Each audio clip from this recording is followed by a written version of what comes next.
what are the social media platforms that every agent should be on? Okay, so I'm going to start with, and again,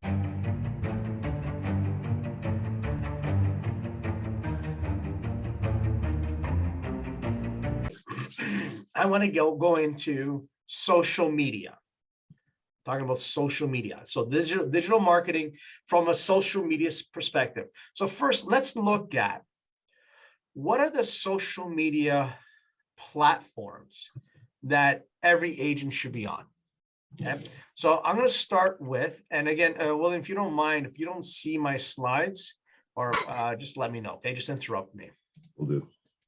All right, so the first one we're going to look at is LinkedIn. It's important that you have a LinkedIn profile. Now, LinkedIn is phenomenal if you are targeting business owners, looking at investors, looking at professionals. Anything that you use on LinkedIn, whether it be the posts or videos or whatever you put on your LinkedIn, it needs to be a little bit more professional. It's not going to be the same kind of content that you would use on Instagram, like on Instagram Reels or on TikTok.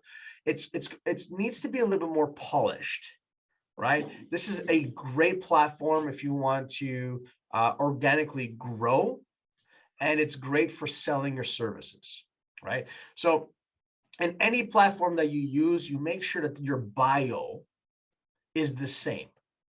Whatever the bio is on your Instagram, you want to keep the same on your LinkedIn and your Twitter and your Facebook or Pinterest, whatever you're using. Okay, so this is a very important one that we want to use because we're targeting professionals. Okay, the second social media platform is Twitter. Okay, now Twitter is great for testing out new ideas. Right, it's great for brand awareness, right? And it's also recommended as almost like a supporting platform for your other social media profiles, right? So we want to have a Twitter account that we're posting our material on. Okay, our content needs to go on to Twitter. Okay, this one here is Pinterest. Now, Pinterest is not a must. It's not one of our top 7. Can I have a breve cappuccino with cayenne pepper? I'll have one too. Of that. All right. So Pinterest is it's great for scaling your social media presence. It's great for, cross-platform kind of promotion, and it's extremely easy to maintain and to preserve. So Pinterest would be another social media platform that I would recommend you look into. You're posting a lot of pictures. That's what you're doing. Ideas, your posts. And as you can see here, I have your Tom Ferry, and you can then also split them up according to your content. Right? If I just wanted to see what the Tom Ferry show looks like, and here you go. Right? So Pinterest would be a great one to start scaling your business. All right. The more interesting one that seems to be taking off is TikTok. I'm just curious. Does anyone here have a TikTok account? Nope. Nope. Okay. Yes, I do. Okay, Jen, nice. TikTok. Yes. All right. TikTok is growing dramatically. It is where Instagram was probably 3 or 4 years ago. Okay. What's the difference? Well, what TikTok does is it's actually shorter videos than what you typically see on Instagram, right? Or on Facebook. You're looking at under 30-second videos, right? And because it's so popular now, that actually Instagram went out and came out with Reels in competition for TikTok. And then Google goes, no, I'm not going to be left behind. Google on YouTube ends up creating shorts. Again, it's to compete with TikTok and with Instagram Reels. So it is taking off. It's basically working on the fact that as humans, our attention span is shortening up more and more each year. So it's 30-second videos, very powerful. I would highly recommend you start, using whatever videos you would use on an Instagram reel. I would just throw it into TikTok, right? I mean, there's nothing wrong, again, with crossing your paths here with your social media platform. All right, now we jump into the heavy boy, the big ones, okay? The big ones are your Facebook business page, okay? Now, this is huge. Facebook and Instagram, I'm going to spend a little bit more time with, okay?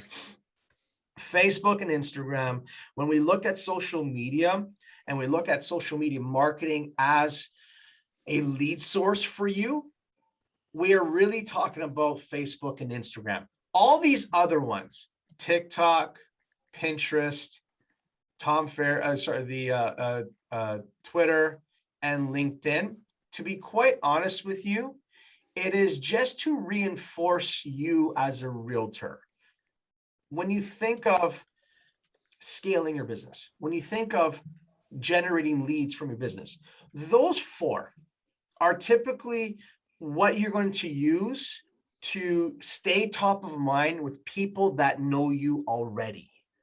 That's what that's going to be. Now, I know LinkedIn, you could be approaching some other professionals that don't know you, but for the most part, you are basically staying top of mind with people that already know you, trust you, and respect you. So your database, it is part of the plan of action to get that 10% from your database.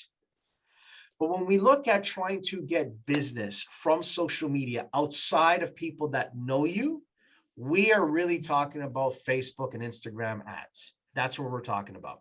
So let's look at that. Let's take a look at Facebook and let's take a look at Instagram. So number one, when it comes to Facebook, you really do need to have a business page where you're putting out your content. You're putting on your posts, you're putting your videos all on your business page.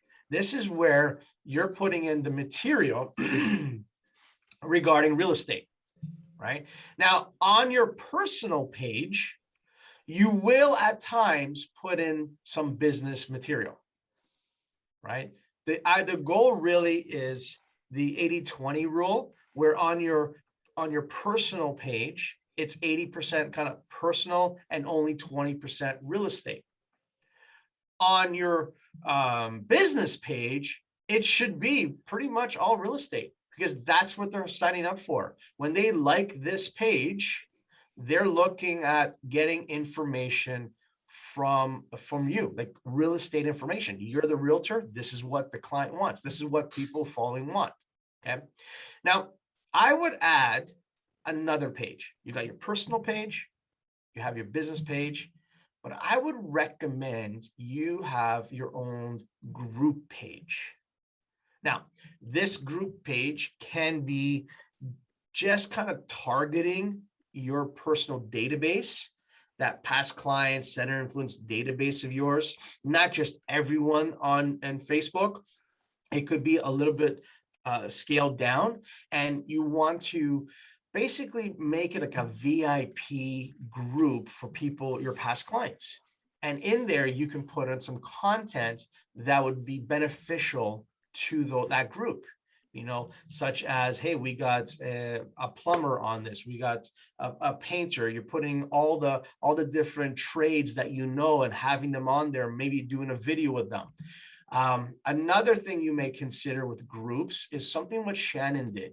And what she did in her community, she targeted her community of Campbell River and created a group page for Campbell River. Now, she's the minister of this page.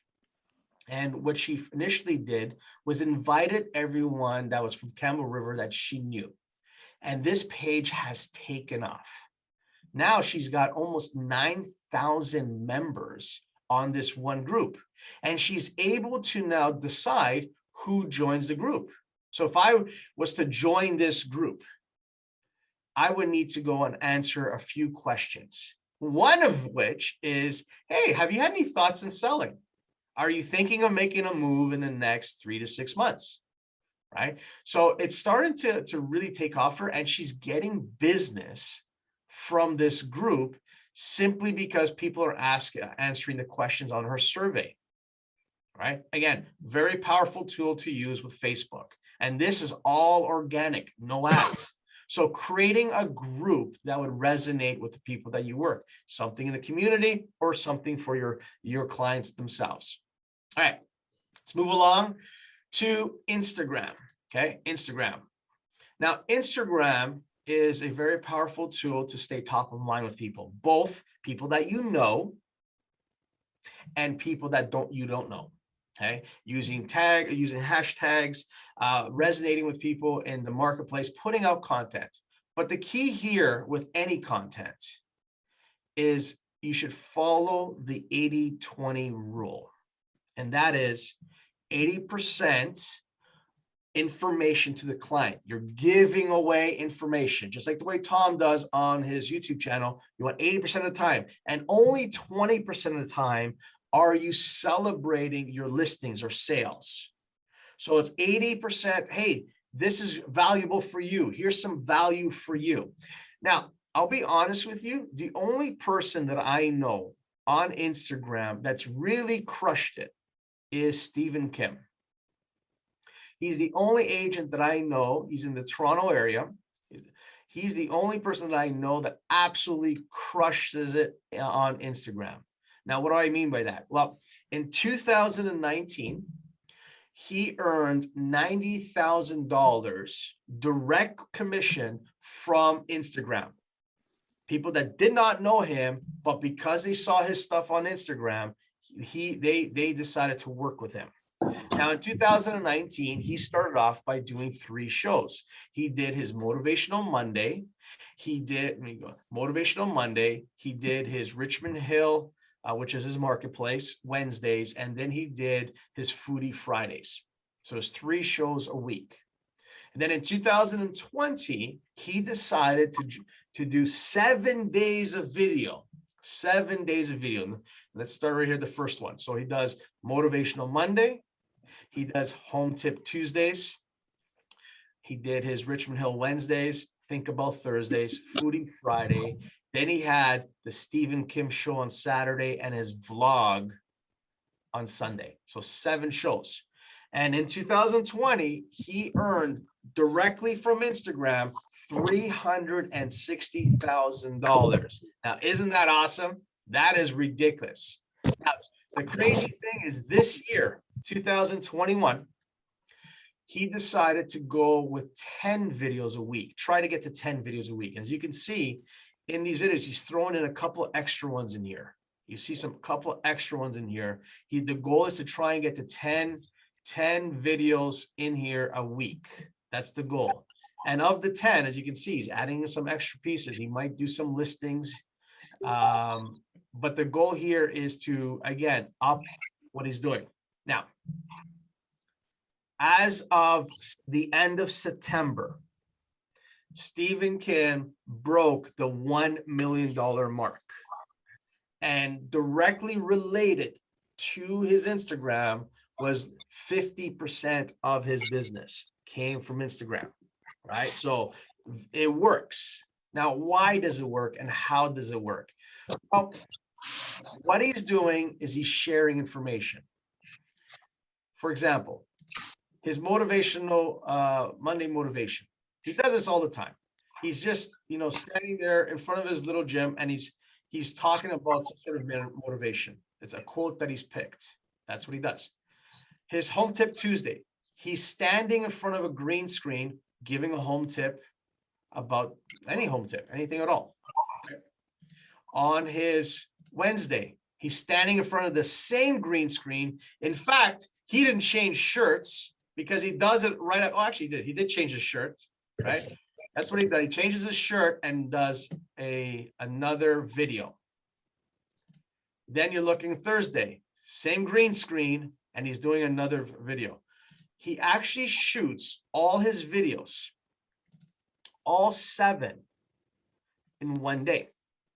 He does it on Mondays between 9:30 and 1.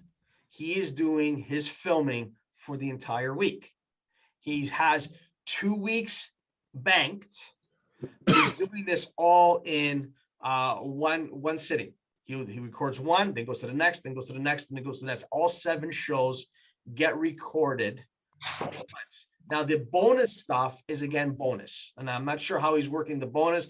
I know when he picks up a listing, he's got his crew in there and he does a filming. He might do an event for his clients, and then someone's recording that. Those are all bonus stuff. But the standard 7-day videos are all recorded in 1 day. So how does this relate to you? Well, if you want to become successful in social media to try and get organic leads, it really comes down to being consistent. It's putting content out there on a regular basis. You don't have to go to the extreme of 10 videos a week, but you need to be consistent at something. The second thing you need to focus on is what resonates with the consumer, either a buyer or seller, but also resonates with you, right? I've heard people doing stuff like Thirsty Thursdays, where they're going into their community, they're looking at maybe small restaurants or bars or microbreweries, because there happens to be in their marketplace, and they're showcasing those folks. And that's brilliant. If you like drink, if you like wine, if you like spirits, if that's your thing, then be consistent at that. See, you can't just test the market. Don't try it once in a while. Be consistent. And Stephen Kim is a perfect example of how you can organically grow your social media simply by being consistent, right? Is he going to resonate with everyone? Of course not. When people see him, they might be turned off. But that's okay, because he's attracting his tribe. He's attracting who he wants to work with, and he absolutely loves what he's doing. So in short, when it comes to social media marketing, you're looking at targeting and staying top of mind with people that know you, trust you, and respect you already, your database. That's reinforcing that. The second part is by staying consistent with the content that you put out there, you're going to start to attract people that like you, who you are. So be you, be original, be who you are, right? If you love going to the beach and the trails and the hiking and exercising, that is your thing. Put it out there. Be consistent at it. Look for ways that you can spin this to being real estate related, right? If you're love to work out, I love that. It's brilliant. Not me, right? I do it because I have to. But if you love to work out, where would you work out in your marketplace? What would you like to do, right? So look for things that resonate with the consumer and with yourself, and be consistent. All right. Does anyone have any questions, concerns, anything regarding what I just discussed? I do. All right, Renee, go ahead. Yeah. Okay. For a thumbnail, I know we could use Fiverr to create Fiverr, to create a thumbnail. Fiverr is it's outsourcing it. So yeah, Fiverr would be someone that knows how to create a thumbnail and does it for you. Okay. And do you know how much it costs about? I don't. It depends on what you want done and how regular it. But for creating just a thumbnail, it might cost you like $2 to $3. Wow. Okay. And if they create, let's say I want Monday as a certain thumbnail, Tuesday or whatever, seller, buyer. Okay. Yeah. Once they create it, can I use it every time I do it for sellers or buyer? No, because when you create a thumbnail, you're creating a thumbnail for that particular video. So you're going to change the thumbnail. Now, there's nothing wrong with maybe keeping the color scheme as an example, or the font, but you are going to change the thumbnail for every single one of those. Okay. Right. But I would recommend, just like Jennifer's suggesting, is for thumbnails, one of the best tools you can use is Canva.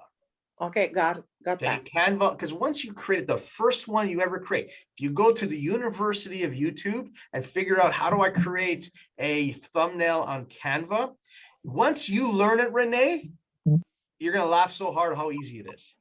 Okay. And you could just hit the duplicate button and then change it around a little bit. It's really that easy. All right. Does anyone else have any other questions?